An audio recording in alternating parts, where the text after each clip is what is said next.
Now let us look at the measures to maintain the retention. وہ کون سی ایسی measures ہو سکتی ہیں جس کے ذریعے ہم بچوں کو اسکولوں میں کنٹینیو جو ہے وہ کروا سکتے ہیں ان کی education, and we can help them complete their education. Quality education میں جو ہم دیکھتے ہیں تو اسٹوڈنٹ کلاس روم ریشیو ایک چیز ہے جس میں ہم دیکھتے ہیں کہ ایک جماعت میں ایک کلاس روم میں کتنے بچے ہو سکتے ہیں، جو کہ ہم دیکھتے ہیں کہ ہائر دین اسٹینڈرڈ ہے یہاں پہ، جو کہ 1 to 40 جو ہے وہ ہے، یعنی اسٹینڈرڈ سے کہیں زیادہ بچے جو ہیں وہ ایک کلاس کے اندر موجود ہیں. سو ایسے حالات میں ہوتا کیا ہے کہ it becomes difficult to maintain access to quality education in all public sector school. جب تعداد بڑھ جاتی ہے تو جس طرح ایک مثال لیجئے کہ ایک بس کی ہے، اگر اس میں لوگ اس سے زیادہ سوار ہو جاتے ہیں تو ماحول گھٹن کا ہو جاتا ہے. آپ ارد گرد کے ماحول کو نہیں دیکھ پاتے، آپ بس کے اندر بھی نہیں دیکھ پاتے، even it's difficult to breathe. اور یہی کیس جو ہے یہ کلاس روم کے ساتھ ہوتا ہے کہ وہ جو ان کا سفر ہے ایجوکیشن کی طرف وہ بری طرح سے متاثر ہو جاتا ہے. دوسری بات اگر ہم یہ دیکھیں کہ ایس سی آر کے ساتھ ایک اور جو پرابلم ہمیں نظر آتا ہے وہ اس چیز کا ہے کہ low quality of teaching,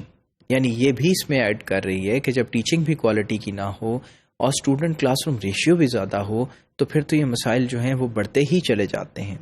teachers کا ایبسٹینزم یعنی ان کا جاب پہ موجود نہ ہونا، ہائی اسٹوڈنٹ ٹیچر ریشیو، یہ سب چیزیں جو ہیں یہ افیکٹ کر رہی ہیں. یعنی ایک ٹیچر بھی جو ہے اگر اس کے پاس بھی بچے 50 ہیں پڑھانے کے لیے تو ایک بڑا ہائی ریشیو ہے. The teacher is unable to give attention to all of them and then ultimately this will affect the quality of education. تو پھر یہ چیز بھی جو ہے وہ کاؤنٹ کرتی ہے in a negative manner. Poor physical environment of public schools, اس میں بھی ان کا رول ہے جس کے اندر ہم دیکھتے ہیں کہ کوالٹی آف ایجوکیشن جو ہے وہ بری طرح سے متاثر ہوتی ہے. اور پبلک سیکٹر اسکولس میں جب ہم پرائمری اسکولس کی بات کرتے ہیں تو بہت سے ایسے اسکولس ہیں جو کہ صرف 2 روم اسکولس ہیں، صرف 2 کمرے ہیں وہاں اور ایک ٹیچر ہے اور بیسک فیسلٹیز بھی نہیں ہے جس میں بجلی ہے، پانی ہے، باؤنڈری والس ہیں، سینیٹیشن ہے، ٹوائلٹس ہیں. جب یہ چیزیں موجود نہیں ہیں تو پھر ہم سمجھ سکتے ہیں کہ ایسی جگہ پہ تعلیم حاصل کرنا تقریباً ناممکن ہو جاتا ہے. پھر کلینلینس کی کنڈیشنز ہیں، hygienic conditions of the buildings ہیں، کلاس رومز اور لانس کی بہت ڈسکریجنگ ہے. اگر ہم جا کے فزیکلی دیکھیں تو ہم یہ دیکھیں گے بہت سے اسکولوں میں بہت سے جانور بندے ہوتے ہیں، بھینسیں بندھی ہوں گی اور آس پاس لائف سٹاک موجود ہوگا جس کی وجہ سے تعفن پھیلا ہوا ہے، بدبو ہے، بیماریاں جو ہیں وہ پیدا ہو رہی ہیں. So in such conditions of course quality of education is suffering.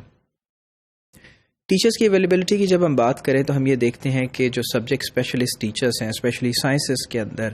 وہ ان کا نہ ہونا بھی ایک بہت بڑی پرابلم ہے کہ کوالیفائڈ ٹیچرز جو ہیں موجود نہیں ہیں. رورل ایریاز میں فیمیل ٹیچرز اویلیبل نہیں ہیں جبکہ کوالیفیکیشن کا کرائٹیریا گورنمنٹ نے ریلیکس بھی کر دیا، پھر بھی فیمیل ٹیچرز جو ہیں وہ وہاں پہ موجود نظر نہیں آتے. اسٹل جو شارٹیج ہے وہ ہمیں ڈسٹرکٹس میں نظر آتی ہے اور ہم بہت سے اضلاع میں یہ دیکھتے ہیں کہ بہت کم جو ہیں وہ ٹیچرز موجود ہیں. اور پھر جو کوالیفائڈ ہیڈز ہیں اسکولس کے وہ بھی ہمیں نظر نہیں آتے کہ جو ہیڈز ہیں جن کی کوالیفیکیشن ایڈمنسٹریشن اور لیڈرشپ میں ہونی چاہیے، جن کو کہ اداروں کو چلانا ہے، وہ بھی کوالیفائڈ نہیں ہیں، بلکہ لائن میں جو لوگ تھوڑے سینئر ہو جاتے ہیں انہیں ہیڈ ماسٹر یا ہیڈ مسٹریس کا جو ہے رول وہ سونپ دیا جاتا ہے. ٹیچرز کے موٹیویشن لیول کی بات کریں تو ہم یہ دیکھتے ہیں کہ موٹیویشن لیول بہت لو ہے، ریوارڈ اور پنشمنٹ کا کانسیپٹ نہیں ہے جس کی وجہ سے وہ ڈی موٹیویٹڈ ہیں، ان کو بھی نہیں معلوم کہ وہ کس راستے کی طرف جا رہے ہیں. Of course if there is appraisal, of course if there is a fear of punishment then they would work hard towards their objectives. Teachers کی کیپیسٹی کی جب بات کریں تو سی پی ڈی جیسے ہم کنٹینیوس پروفیشنل ڈیولپمنٹ کہتے ہیں، اس کی فیڈ بیک کا سسٹم ہوتا ہے جو کہ poor quality of human resources یعنی ٹیچرز کو جو ہے وہ ان کی پازیٹیو افیکٹ دیتا ہے اس کے اوپر، جبکہ ہم یہ دیکھتے ہیں کہ ایسا کوئی سسٹم موجود نہیں ہے. اور الٹیمیٹلی ہو کیا رہا ہے کہ quality of education adversely affect ہو رہی ہے because there is no continuous professional development programs for teachers serving in this education sector.